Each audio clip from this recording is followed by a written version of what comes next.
I'm Corbett Wall with DV Auction, here with your feeder flash for Friday, October the 5th. And Eureka was looking for a title to today's visit, and I was literally on a plane all day long on Thursday. I tell you what, this Texas Panhandle, Amarillo area is a good place to live. I like the way of life.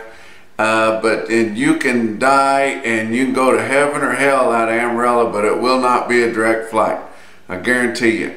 But had one of my contact friends send me some information out of the sale barn in Eureka, and I'm kind of simple like that. I wanted to make note of that, but I had never seen any information come out of that sale barn before. I would invite management there to get a hold of me, and we'll get you set up with Cattle Market Central and start reporting that market on a regular basis. I had no idea they were selling strings of cattle for that kind of money in Eureka, Kansas, but they sure enough are. I tell you what, we'll set you up there on Cattle Market Central. Will not cost you a dime. We'll give you one of these national beef wire screens right behind me to put up in your sale with a lot of good information on there, and that goes for any of you sale barns out there. There's a lot of you guys there that haven't gotten contact with us yet. We've got a lot of them on there, but there's a lot of them yet to go, and we want to get as many of them on Cattle Market Central as we can. We're really building that thing up. It's got a lot of good data on there. A lot of people are paying attention to it, and it's really going to do big things. But let's look at the board. On Thursday, October live cattle futures up 42 cents at 113.62. That was significant. I know it was only 42 cents, but that was significant that it went up where we're balancing here on a 111 market. Everybody really hoping for 112, even though they may be asking for 114 in the Southern Plains. 112 would be a big victory. Your Northern Plains has sold some cattle at that 110.11, but if they can't get 112, there's going to be people start tendering cattle for delivery here pretty quick, guys. We're in the spot month here. Your board is sitting higher than what cash is, and the main thing is down the road board is even higher yet. So that'll behoove some people to take delivery of those cattle.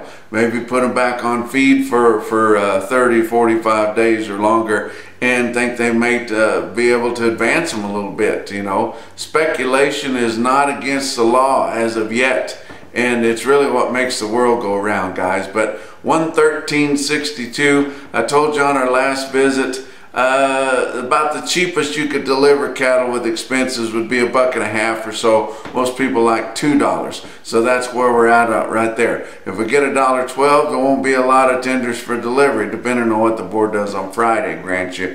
But if it's only 111, it's going to start tweaking some interest to do that. December live cattle futures down 2 cents at 118.37. October feeder cattle down 90 cents at 156.97. November down $1.02 at 157.75. Second day in a row, pretty significant losses on your feeder cattle board, and you could not tell it in your cash feeder cattle auctions, especially the ones that are close to the Corn Belt. Because we're right in the middle of harvest. Guys can't believe what these fields are yielding, because it was dry in spots and on and off. Everybody kind of worried about their corn crop this year, but I tell you what, sometimes when you challenge those crops a little bit and then get some timely rains, they just turn out to be better. But I mean, we're going to have gangbusters, bumper crop. We've got a lot of corn yet on storage from years past. Not going to be a place to put it. About the best way to get some value out of that is walk it to town. You hear them talking about walking it to town, feeding it to some cattle, and then selling those cattle and hoping you can gain some ground there. But the problem is they're giving so much money for these feeder cattle, there still may not be room even on these cheap cost of gains that they're going to be getting. But let's look at the fat cattle trade we've seen so far this week. Through Wednesday, they had sold 6,800 head of negotiated live cattle in your 5-area feeding region. It was somewhere right around $1.12 $1.12 early, and then when the board backed up there, especially in the middle of the week, then that stopped, and there was some 10 and 1.11. And so we're rolling right around steady there. Your dress market's kind of struggled a little bit, but actually at its best so far this week on Thursday here. But it's all going to depend on what happens here on Friday. And I think $1.12 is where the market ought to be, and hopefully that's where it goes. And there's some guys in the Southern Plains that'd like to have more than that. Of course, anybody would, you think, but actually I'm starting to think some of these guys in the Northern Plains don't want any more than that for their cattle the way they're selling them. And I know some of these guys in Kansas and Texas, there's not very many in Texas that sell negotiated cash, but some of the ones in the Southern Plains would wish these farmer feeders would get done harvesting and get back to attending to business so they don't give their cattle away. I know these guys are busy in the field and everything, and they get a call or two and they're just like, yeah, let's move them. They want to keep moving these cattle, but they're not digging in hard enough and really trying to advance the market in some weeks here where the market's really ripe to gain some ground. But Thursday in Iowa, about 6,500 head in early sales, and I think there was some more than that. I had heard rumors of some more than that, but mostly at 110 live and 174, and that's somewhere close to steady, but not as good live as what they had earlier in the week at that 112, but just different situations there. Nebraska, 9,200 head in early sales there, turned in through mandatory price reporting. Live sales there, 110 to a lot of 111. But 175 on dress basis, so that's $1 better than they had last week. So these markets are just kind of all over the place, but circling around steady, kind of like a vulture there. But hopefully we can get the Southern Plains into $1.12, and that would be something we could jump up and down on and say is sure higher. Your box beef cutout values continue to fade, and it may be one reason that these packers are using a lot of different pricing methods, picking up cattle dressed and doing different things to try to keep from advancing the market anymore, so they don't want to give up these monster margins that they've been working with all spring and all summer, and just just record profits in your packing house industry, because they have been really raking it in here. But your slaughter so far for this week has been good through Thursday. 478,000 head of cattle, same as last week, and 18,000 more than the same week a year ago. We talked about your currentness is pretty good. Your actual dressed weights for the week ending September 22nd, hanging right in there and not advancing anymore at 896 pounds on steers. But let's talk about feeder cattle now. It's a lot more fun to talk about.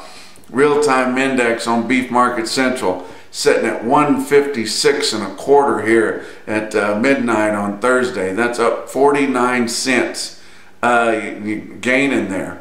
And really, you think about that, for a flat 800 pounder, the average, we call it for the nation, but it's really for the middle 12 states there where your index values are pulled from. But 156.25 for a flat 800 pounder, that's not bad. But the heck of it is, if you got a true yearling in the sale barns, they'll bring more than that, guys, especially if you have big bunches of them.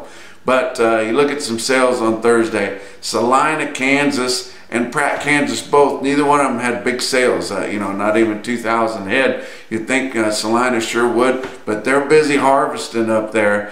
And the big thing is we've got forecast of rain coming down the pike, and guys want to get as much of that crop out of the field as they can while it's still dry. Now, Pratt, Kansas, you're not going to have much corn around there, but the guys are still busy sowing wheat in that country, and if they think they're going to get a rain, they're going to put as much wheat as they can in the ground.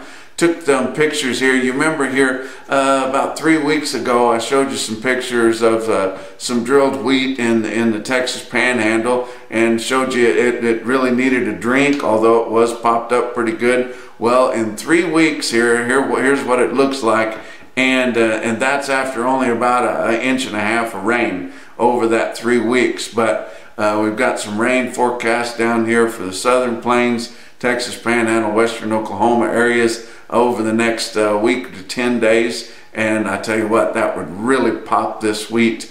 and put some growth on it. Guys still probably won't turn out until early November. If it's leased wheat, they won't let you turn out till November the 15th. But we want to get a good stand on that and get some root system to it, especially so when the cattle get to grazing it, they don't just pull it all out in one wad. But let's talk about both Salina and Pratt were higher, but not tested well enough to really get a good handle on it. But both of them had higher undertones and sure enough higher in places. But Ogallala, Nebraska had a good enough sale. 2,800 head in Ogallala. Dwayne Mays and company out there, compared to 2 weeks ago, their yearlings $2 to $5 higher than they were 2 weeks ago, and they were plenty high then. Calves were steady to $2 higher, and you might wonder why these calves aren't really taking off. Well, these calf buyers are real content just to sit back because they know there's a world of calves coming down the pike. But another thing that is hurting a little bit is your farmers are still out in the field, working on harvest, and they would be putting some orders in there. But I tell you what, a guy was telling me that lives up in that country, he says it's pretty wet around, and a lot of guys' pens are sloppy, and they get those calves in. A lot of them aren't weaned. A lot of them say they're weaned, and they're not weaned long enough, and they get in there, and you don't have time to keep an eye on them because you're busy with harvest, and it's a recipe for disaster. So guys are kind of holding off on that. What they're really hoping is about the time they get done with harvest, they'll get a hard freeze, which will kill a lot of that airborne illness, and then the weather will settle down, and instead of having 80s in the afternoon and 40s in the early morning and overnight, it'll moderate a little bit down. It sure makes it a lot easier to straighten those calves up. But you look at some more quotes here.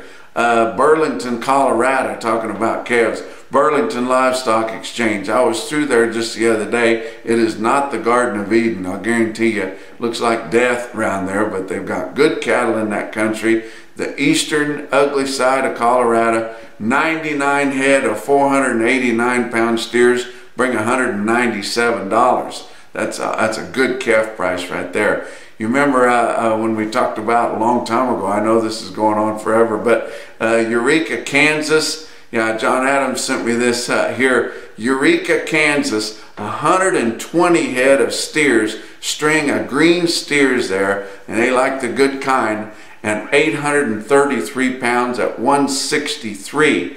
From the looks of that scoreboard there, you guys at Eureka, I think I know who your clerk system is, and it will not be a big deal to get that market reporting automatically here to Cattle Market Central. Some more quotes.